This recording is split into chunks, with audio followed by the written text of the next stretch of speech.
we're all right. Yeah, I don't know how many people are downstairs. Oh, good. So they're moving up.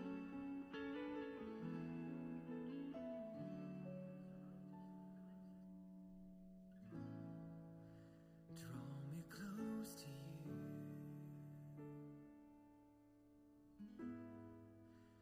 Never let me go.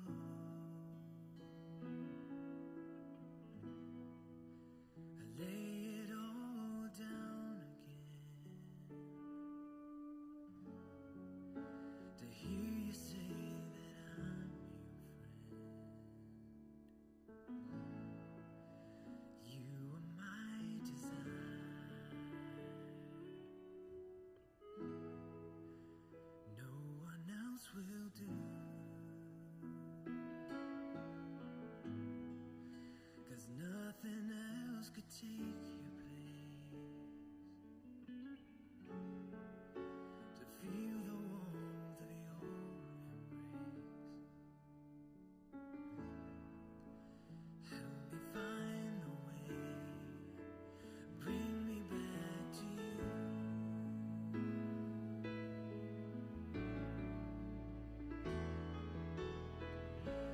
You're all I want. You're all I've ever.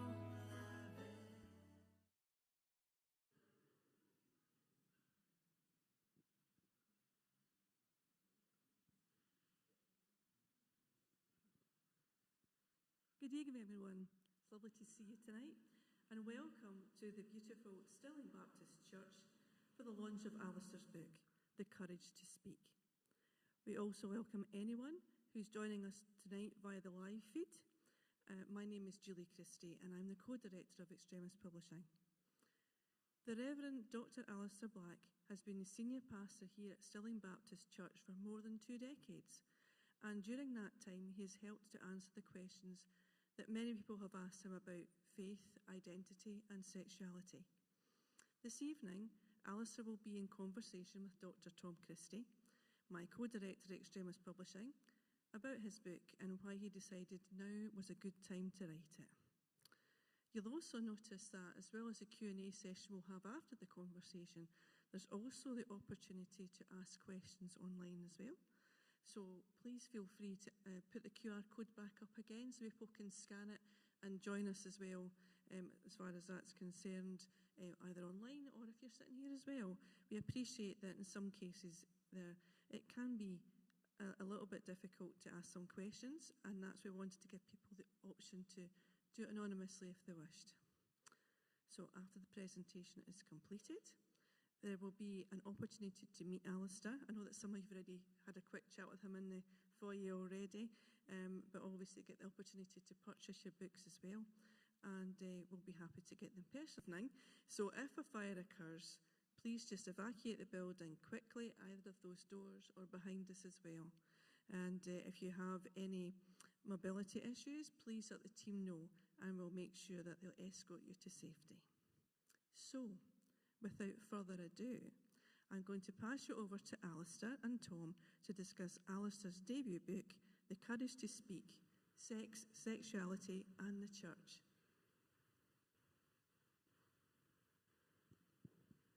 Thank you very much, Julie. Good evening, everyone. I'm delighted to be here this evening, and I'm also delighted to be discussing a really remarkable new book with my good friend, and I'm sure a friend to many of us here tonight, the Reverend Dr. Alasdair Black. So, Alasdair, thank you very much for being here for this event and for talking us through this really amazing new book that you've written. How did the project come about? What was the genesis behind it? Well, I thought I would choose something that wasn't particularly controversial as my first book, and I thought that would be a good start for things.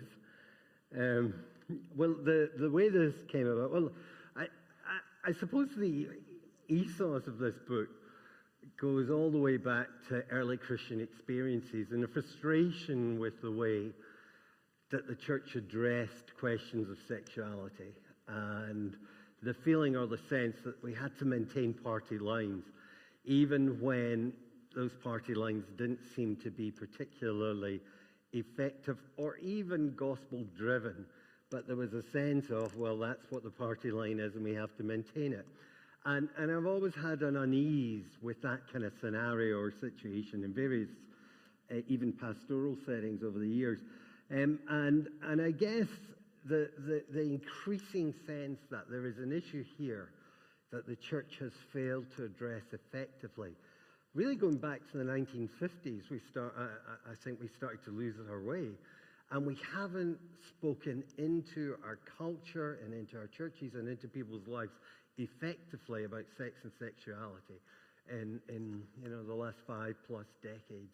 And so I decided to sort of take hold of the subject. I did it in a preaching series that kind of got mixed reviews and reactions, but it sharpened my thinking, and I felt after that preaching series that there's something more here that needs to be set down and made available in a wider format. So that was the ethos.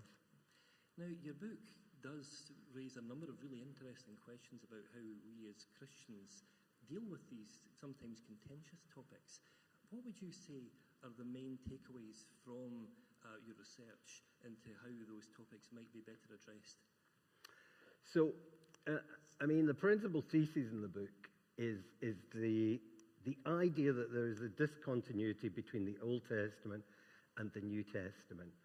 If I expressed simplistically, but I would say that the Old Testament is a purity code. It's driven by the idea that there is a set of rules and that you have to conform to these rules, and that if you don't conform to these rules, you are to be expelled. And essentially, that's how the Old Testament works. And the definitive expression of those are found initially in Leviticus 18. But in the New Testament, but especially when we come to the Leviticus 18 laws, Jesus seems to just ride roughshod over them. The most shocking example, and again, people don't associate this with sexuality, but is the story of the hemorrhaging woman. Because hemorrhaging is listed as one of these 6 sexual sins in the Old Testament. And Jesus doesn't adhere to the law in the way that he deals with this woman. And yet Jesus says, I haven't come here to abandon the law, I've come to fulfill the law. And the question for me was, how can Jesus react and respond to that woman, or the woman at the well, or the woman caught in adultery, all of which represent significant violation of the Old Testament law and this purity code? How can he react to the people in the way that he does and still claim to be fulfilling the law? And I think that's because in the New Testament we see a shift in emphasis. Because I think what Jesus does in the New Testament is he becomes person-centered. And what I mean by that is he doesn't abandon the law, but he says, you've interpreted the law wrong. You've missed the point of the law. The law was about people and God's regard and valuing of individuals. And what you've done is you've turned it into a purity code, which actually has ended up devaluing people, which in itself is not fulfilling the law. And this is what Jesus was saying and doing. And so Jesus was suggesting a completely different ethical framework within which to interpret the law. And I call that person-centered, but essentially it's the idea that we are made in the image of God. And this becomes the fulcrum around which Jesus constructs his ethical system. And not just Jesus. I hope I go on and show that actually the whole of the New Testament, Paul's letters, are reflecting the same basis. So that's kind of the essence or the thesis of it, that Jesus is actually recalibrating the way that we... But the problem we've had as churches is that what we've done is, rather than having a person, Jesus-focused engagement with people in terms of their sexuality, what we've ended up doing is reverting to a purity code, and we've created our own Christian versions of purity code. And we look more like the Old Testament than we do the Gospels of Jesus and the way that Jesus engages. Well, that's a bit of a sermon. Sorry, guys. You wouldn't guess I was a preacher, would you? Well, one of the things that jumped out at me from reading your book is that you often draw upon experiences that you have had in leadership roles throughout your life. Do you find that having written the book, that your views have changed in any way or evolved over the decades that you're talking about? Well, I think, as I say, for a long time now, I've had unease with the way that churches have dealt with or engaged with things. In the book, I tell a story. I mean, I tell a lot of stories from when I was younger. I can still vaguely remember that. And one of the stories, in fact, some folks here tonight were part of that church, but was of a church that I was involved with, sort of on the fringes of leadership with. And we had a couple that came along to our church who, they weren't married, but they had had 3 kids, and they had lived together for however long. And the church, they had actually decided they were going to get married, but the church required them to separate until such time as they were married. And they went and lived in 2 separate places, although they had 3 kids. So the church effectively broke up the family while we were waiting for them to conform to our purity code. And if they didn't, they were going to pollute our church. And you know, at the time, I was like, there's something not right here. There's something not right. But again, party lines. And really what... So at that time, I wasn't sure what's the issue here. Why is there something wrong here? Because if you just do a straightforward look at the Bible or even aspects of church history, you say, well, that's what you should do. That's the proper thing to do. And it's only really in writing the book and in this sermon series that I've really dug in. And I'm pretty convinced that what I'm saying, my mother, she read the book. I don't know if she's the one that's resold it on Amazon already. It was discounted on Amazon already, but anyway. But she read it very quickly, and she said to me, "What I really like about your book is that people will have to engage with the Bible in reading it because it's very biblically grounded. Everything, and it is actually digging into the Bible and trying to answer those practical pastoral dilemmas and anomalies that I've experienced in my life." And I actually said, you know what, is it just I've become liberal in my old age, or is it actually we need to go back, re-engage with the Bible, re-engage what the Bible says in terms of these issues, and actually then become effective in addressing the issues in the church and our wider society? Because we've lost our voice, certainly within the wider society, and really largely within the church. Again, sorry, I'm going preaching again. You love interviewing me, don't you, Tom?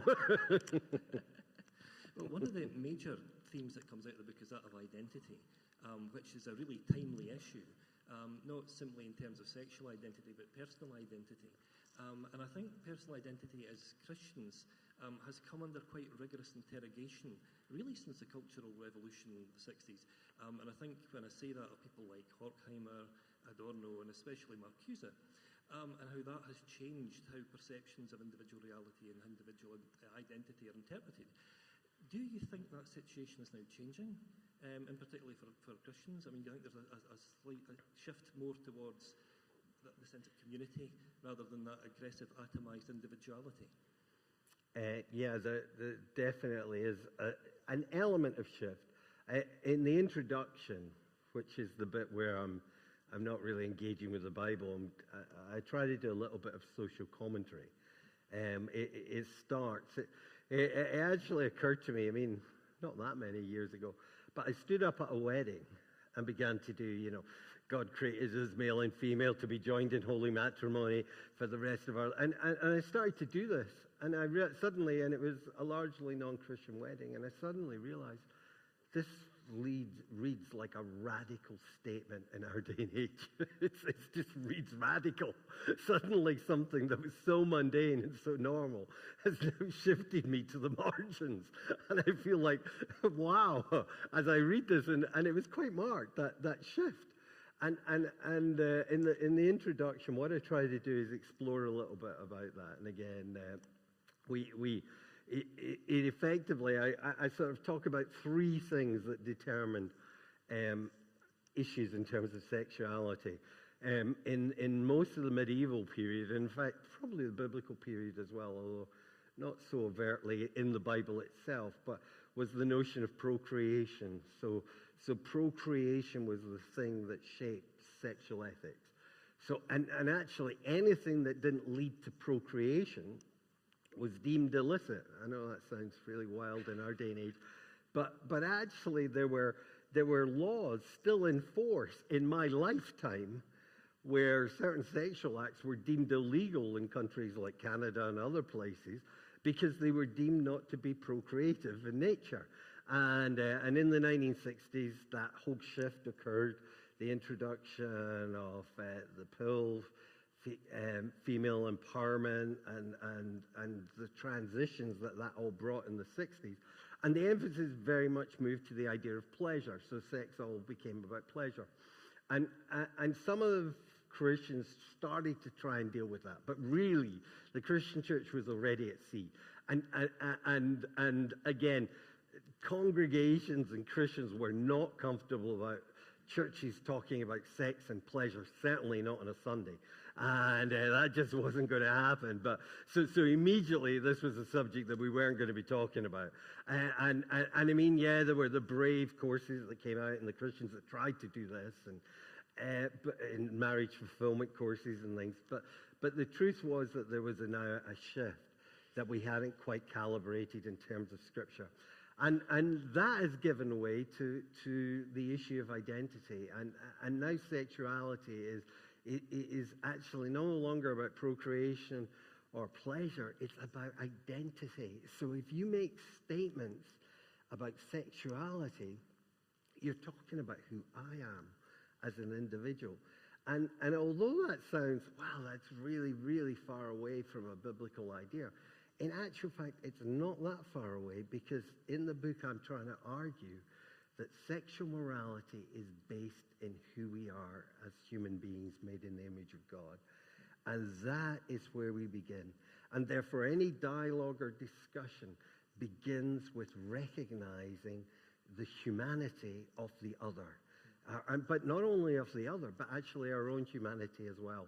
And the issue, and again, I think this is where the church should have a lot to say, is that so many aspects of sex and sexuality in our culture and our day are dehumanizing.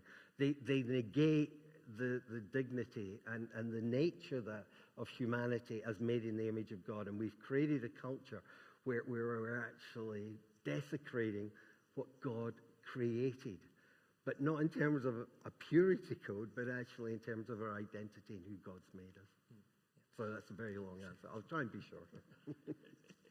Well, it's interesting you mention actually those particular issues, because one of the really remarkable things about your book is the fact it doesn't just diagnose the issue of how Christians remain relevant in a fast-changing world of great cultural turbulence, but also it suggests ways in which we can indeed make changes to have a more compassionate, Christ-centred viewpoint that brings that understanding into a kind of practical usage. So what would you say were the main topics you would like to address in those terms? And again, I mean, it's reflecting on my own experience of praxis as a minister over many years. Sometimes, not always, but sometimes, I feel I have been too concerned in terms of the purity code, in terms of the church and its parameters and its reputation, or how people will perceive us. I mean, in a way, even writing this book, hey-ho, it'll be interesting to see how I'm liberal. By the way, I still consider myself a conservative evangelical, just for the record. But you know, I want us to, and I would hope if we could shift our pastoral practice, that we begin with the person, and that we, you know, and we are able to.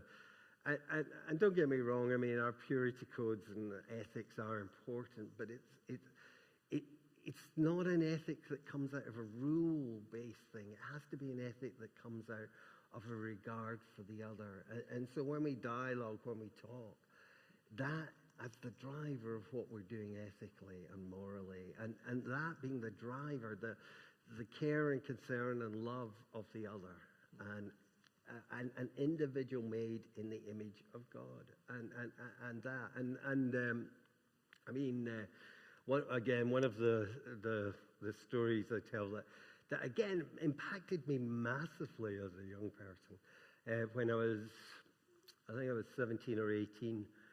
These were the good old days when kids left home at 17 and never went back. Do you remember that? Yeah. So 17, I left home. I went to America, and we were working in urban mission, and I started to work in San Francisco, in the red light district of San Francisco in the early 80s. And at that time, San Francisco was the gay capital of the world. Same-sex relationships were not deemed in the way that they're considered now. AIDS was just starting to appear, and nobody knew what it was, but they knew people were dying, and it was very serious. And in the heart of this gay district of San Francisco, as a 17-year-old from Bishop Briggs, hey-ho, we went and started working, and you know, and began to hear the stories, and I won't go into the stories, but I mean, a massive impact engaging with people.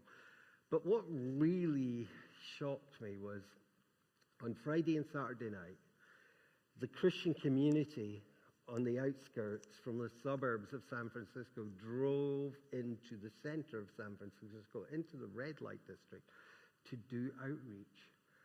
And they set up their PA systems, they set up their banners with Romans 1 on it, and then they basically told everybody how they're going to hell. And that was the message, and that was what was communicated. And I remember standing there and thinking, you know, these are my people that are coming here. You know, this is the community to which I belong, the conservative evangelicals that are coming in and preaching. And yet, I was so distant from that and from what that was.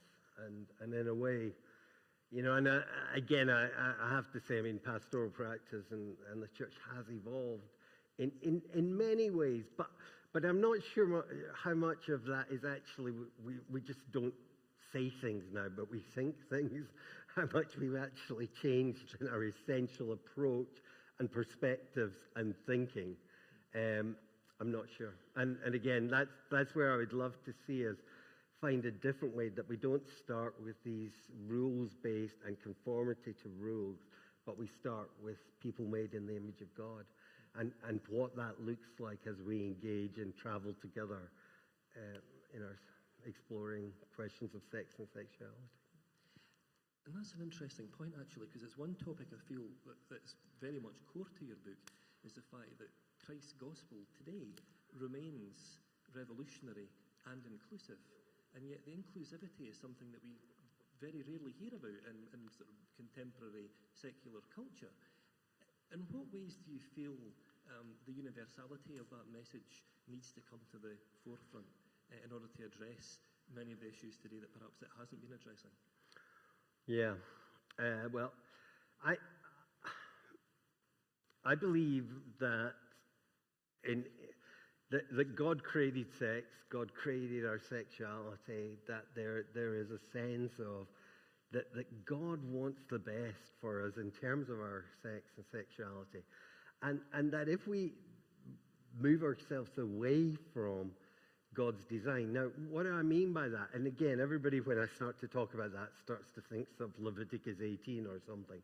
But what I mean by that is where we start to behave in relation to one another, where we're dehumanizing someone else and we're dehumanizing ourselves. I remember one night, in fact, I think Alasdair's here, Alasdair Cuthbert was preaching. And Alasdair preached a really good sermon. I can't remember exactly, I think it was from 1 Corinthians, but it basically, 1 Corinthians 6, I think it may have been. But I mean, Alasdair was talking about, you know, what our culture has done in terms of sex and sexuality. And after the sermon, I raced up to the McRoberts because there was a movie on called Shame. and I went to watch this movie called Shame. As a minister, probably shouldn't recommend it, but it was about a man who had an incredibly promiscuous lifestyle. And the essence and message of the film was how that promiscuity ended up dehumanizing him as an individual. And as I watched that movie, I thought, wow, this is almost more potent than the sermon. Alasdair's sermon was very good, but more potent than the sermon I just heard. In that, I thought, the existential experience actually resonates with what the Bible and God wants to say. And I don't think the two are separate. I actually think that, people in terms of their experiences and when we begin to chat, that there is a convergence in relation to things. And so in terms of the relevance of Christianity, I think we have an incredibly relevant, and there are many things that we should be saying in terms of sex and sexuality.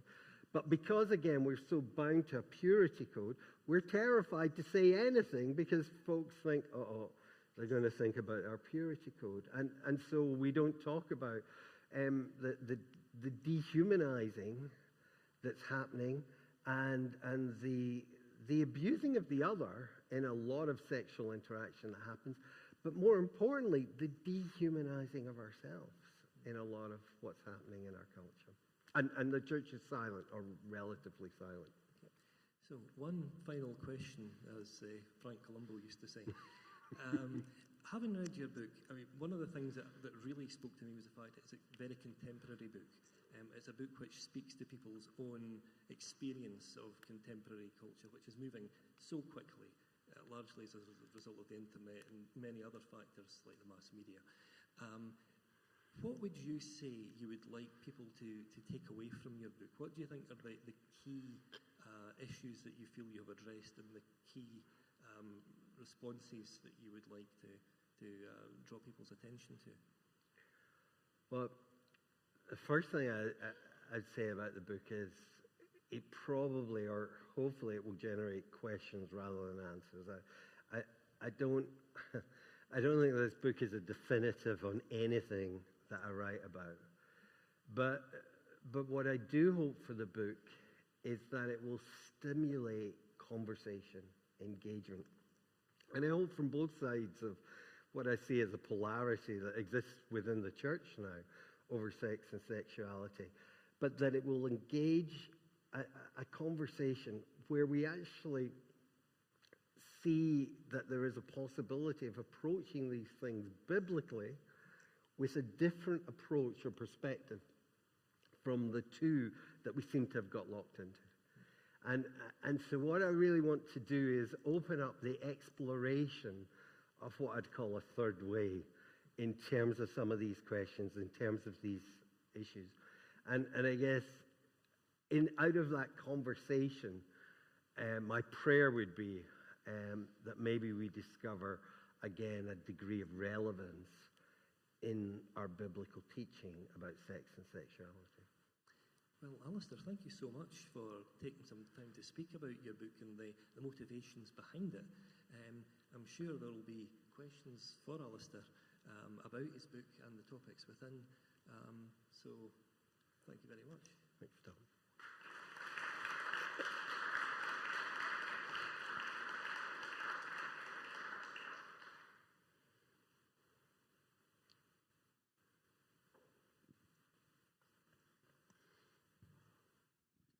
Thank you very much. That's really thought-provoking and lots of ideas, I guess, that people will have lots of questions that they'd like to ask as well. We've got our code up as well if anyone would like to scan it and get back to us that way. But I think the first thing we'll do is we'll start by taking some questions from the floor. So who's going to be first to put their hand up to ask Alasdair some questions about his book?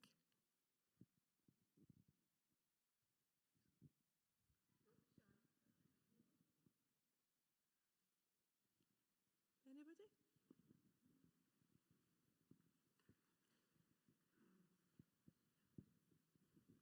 Thank you, Alasdair. The driver was the sense of we need to get some resolution in relation to some of these questions and the way that we deal with these things. So in that sense, it was written for a congregation, for a Christian audience, and it was intended to address that. But I would hope that it can transcend that, because the ideas and the way that I'm trying to develop ideas is that, hey, we can talk about these things, and that we can discover a language that people could relate to. And I would hope that people begin to see how it's pertinent to their lives, some of these ideas. Because it isn't about a shared biblical frame of reference. It's about a shared humanity. It's about our humanness and how we relate as human beings and what that means. Anyone else? Could we put the code back up again, please?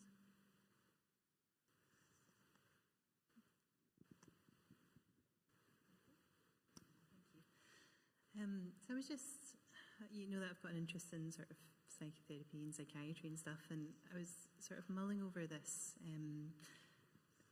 this problem that we sometimes have in ourselves and our patients between our thought life and our actions, where thoughts and desires almost translate to actions that make people feel ashamed and guilty. And I suppose in relation to the sexuality question, it got me thinking about sort of lust and lustful thoughts in the church, and there's that bit where Jesus says, well, you know, if you feel lustful towards someone and desire them and fantasize about them, it's like you've done it already, which then makes it tricky for me to unpick in my practice, and personally probably what is the difference between that very essential part of being human, which is having sexual desire, I suppose, and what God asks of us. So is that something you address in the book, or can you give us some thoughts? Yeah, I do talk about that text and go into it. I'm trying to remember what I say about it now.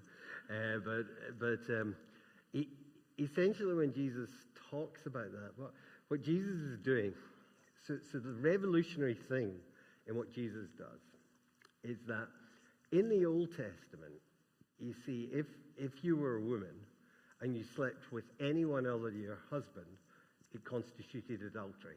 Okay? But if you were a man and you slept with someone other than your wife, it didn't necessarily constitute adultery. Okay? There were people within the society that you were allowed to sleep with according to the law. Okay? So the Old Testament allowed you to do this. You were allowed to sleep with your maidservants. You were allowed to sleep with prostitutes. I actually argue in the book, 1 Corinthians 6. You know that argument where it says, where you hear the Corinthians saying, but these things are lawful. Right? What are they talking about as lawful? They're talking about sleeping with prostitutes, right? Paul's having to address this. And what Jesus does in Matthew 5 is he essentially says, he says, you guys have got this all wrong. And your reading of the law and the way you've put the law into practice, and he's talking to the men here, is wrong. Because women are made in the image of God in the same way as men are made in the image of God. So Jesus brings a radical egalitarian ethic to bear in the New Testament. That's why we don't have polygamy. Because if it's pertinent to a woman, it's also pertinent to a man. Paul develops this in 1 Corinthians 7 brilliantly. He has a wee rant about it where he actually shows this egalitarian ethic. So when Jesus says that, what he's actually saying is, he's actually saying to the men, you cannot go out and sleep with other women and it not constitute adultery. And so what Jesus is doing is he's challenging that duality of standard. Because, and in Matthew 19, he explains that it's because we are each made in the image of God. And so Jesus brings this radical egalitarianism. And again, the way that the church has often treated women and perceived situations, I threw in an appendices. Whether I should have or shouldn't have, I don't know. But I did throw it in at the end. It's all about women in church, and I put that in, which is a slight distraction, but it's actually at the heart of Jesus' ethic, that this egalitarian thing. So Matthew 5 is not about if you if you find yourself attracted to a woman or a man, it's somehow wrong. It's actually much deeper and is going to a much bigger question in relation to what Jesus is addressing here. Okay. Who else has a hand up a minute ago? I spotted somebody. Back. Oh, thanks. First of all, oh, goodness, that was loud. First of all, Alice, thank you for your kind words about my sermon. I was genuinely bracing myself. It's like, oh, what did I say? What did I say? Alice, I'm just picking up on your two historical examples of things that spoke really deeply to you. Happened back in what I would term the dark ages of the 1970s and 80s. No, the 70s. Okay, Alistair. So I want to... Late 80s. I guess I'm wondering, I'm kind of possibly want to push back on this idea that there's a polarity in the church just now on how to deal with this issue. I'm not so sure that's true, if I'm honest with you, Alistair. I think a large contingent of churches are now living in the tension. And I think it was reflected on last year's book that came out by the Baptist Union that was called Human Love. Perfect. There was a series of essays that were done by the Baptist Union. I can't remember the name of it, but which is all about welcome to people of the LGBT community while maintaining a traditional understanding of the Scripture. And I think, I genuinely think, yes, we have some churches that are maybe extreme on both sides, anything goes, or don't darken our doorstep if you're in a gay relationship, etc. But I think so many churches now are actually living in the tension, are trying to work out, the relationship between our theological convictions and pastoral care. As a pastor of a Baptist church myself, I have married gay men in my congregation just now. And so, we're doing this right now. We're working through it because actually, there's not many churches out there that will not have alternative lifestyle people, people of alternative lifestyles or non-traditional sexual relationships coming into your churches. I mean, there's not many churches now that are immune to that. So I do actually think, and I think it's just a bit telling that you've gone back quite a few decades to talk about your examples of when, quite frankly, the church's response was wrong and was abhorrent. I would have used more recent ones from our church here, but it would have inculcated. People left SBC over that series and over some of the things I'm saying tonight. My experience would be this is still a very polarizing issue, and it is one that while, yes, the realities are in our congregations, I do not think that most Baptist churches, the tradition we're from, and in fact I would think it's probably even Church of Scotland as well, that people are comfortable and we don't talk about it, but I think there are, when you get people alone and you have the coffees, I mean, gee whiz. I mean, some of the emails I've received in the last 5 years and I read out tonight, they would be as shocking as the things I saw in the 1980s. From within a relatively, I call SBC a fairly progressive and forward-thinking congregation. Any other questions, anyone?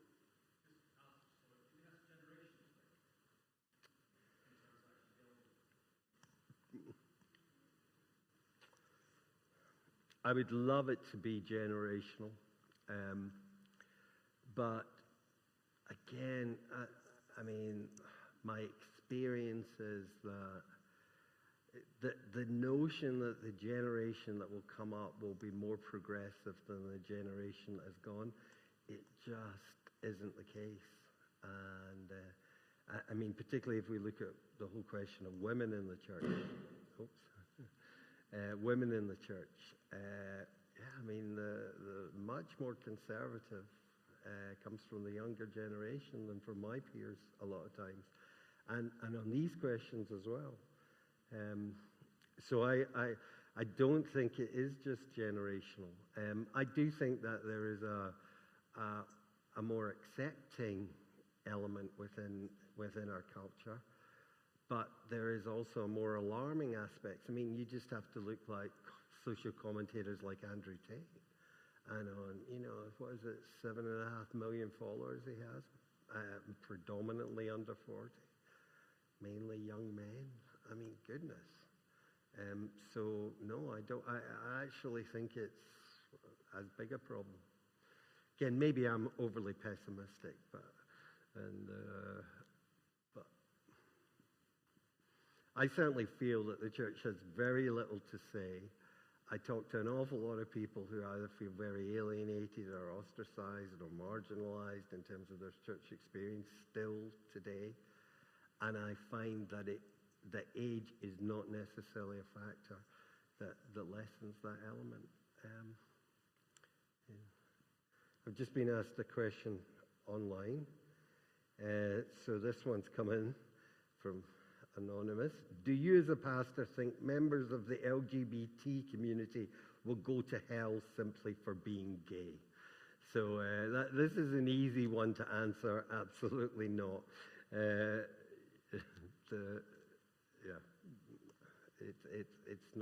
It's not the case in terms of the basis of Christian salvation is it's not based on what we do. It's based on what Christ has done and the forgiveness and realization of that forgiveness in relation to Christ.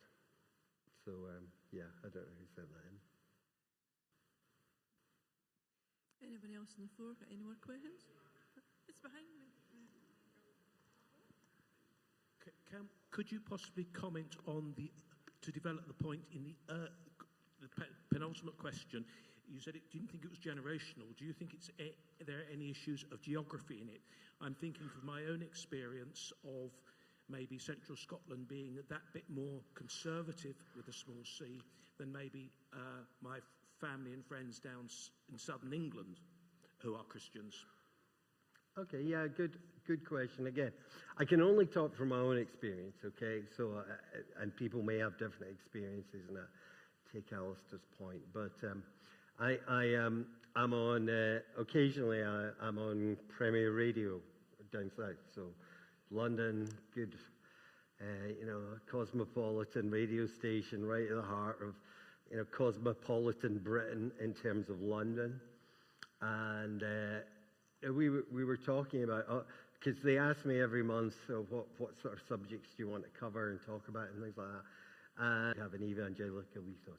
They don't want to go anywhere near it. The Baptist Union of Scotland, I said, will you put out something on the book in terms of this event? And it was like, oh, no, we better not. And now again, I mean, I would love to live in the world that Alasdair's living in, but it's like, I know if I'd written on something else, they probably would promote it. But again, it's why I wrote the book, Gave the Courage to Speak. Do you know what? Everybody wants to be a million miles away from this subject. We don't want to engage with it. And even in the heart of cosmopolitan London on evangelical radio, we don't do sex. Anyone else?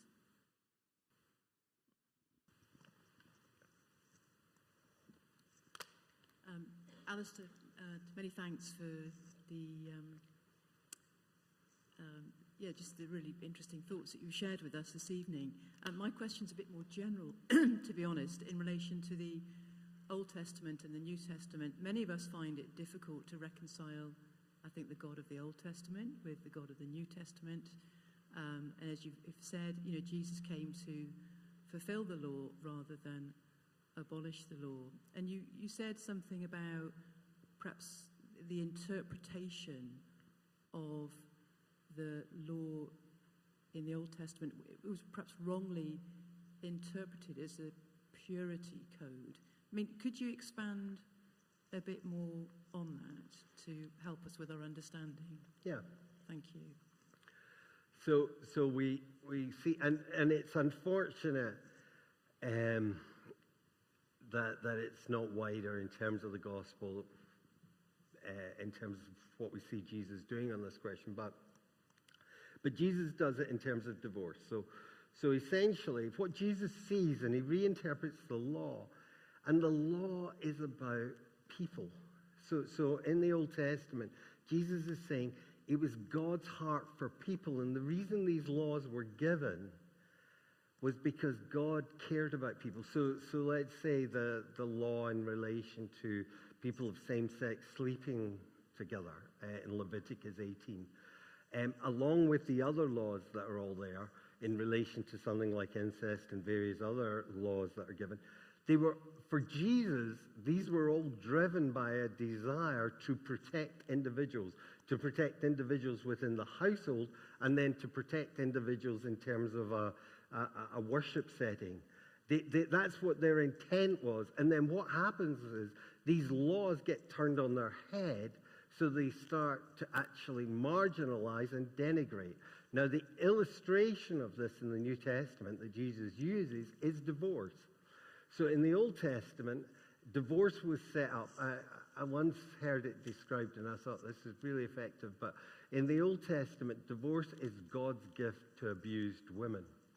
And the idea of divorce in Exodus 25 was the idea that a maidservant could be released if her husband goes and gets another woman and then starts to abuse her. She has to be released, and that was the principle. And it became a guiding principle in terms of divorce. But what happened was that actually they got hold of the law in Deuteronomy, and they started to use it in a way which said a man can divorce a woman for any reason whatsoever. So something that was established to protect women and safeguard women was turned on its head, and it began to abuse women because women could be disposed of by men, then marginalized within the society in relation to that for whim. I mean, some of the rabbis said if a woman burns your food or she serves you something she doesn't like, or even if you find someone prettier than her, you can get rid of her. And Jesus speaks into that, and he says, guys, you have so distorted the law, because the law is about we are made in the image of God. And by what you do in terms of the way you're treating women, you're denigrating them in a way that is contrary to the law rather than affirming the law.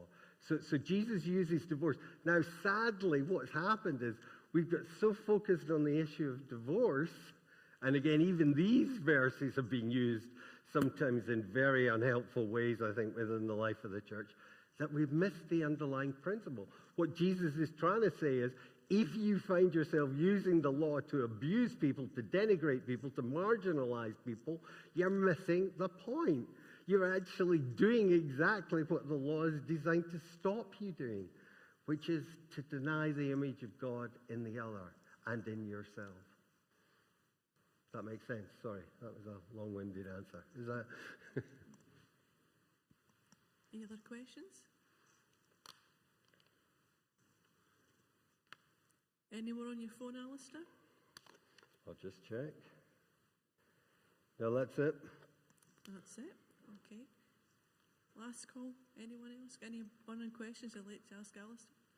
Well, you can ask after the analysis downstairs, signing books and things anyway. If there's anything you'd rather have a chat with them about privately, some of the different things that's been discussed this evening, then obviously Alasdair have a chat with you about that as well. So, I'm just going to draw this to a close now.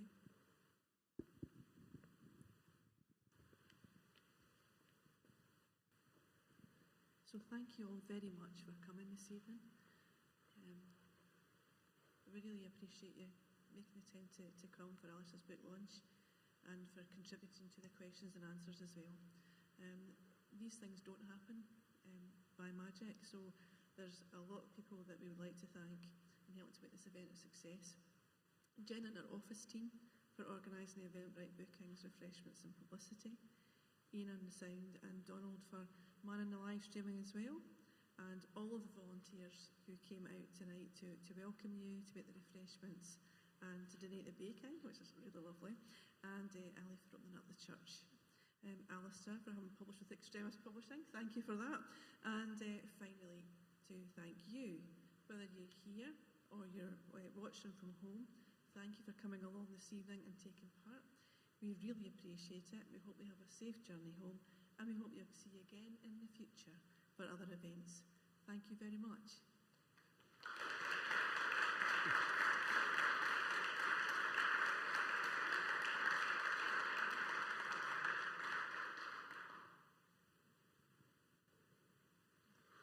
Thank you.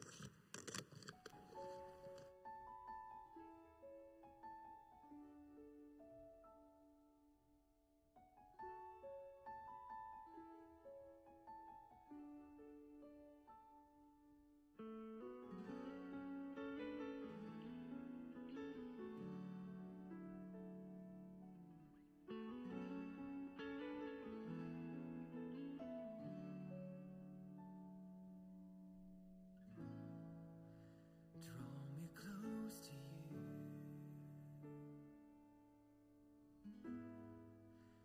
Never let me go.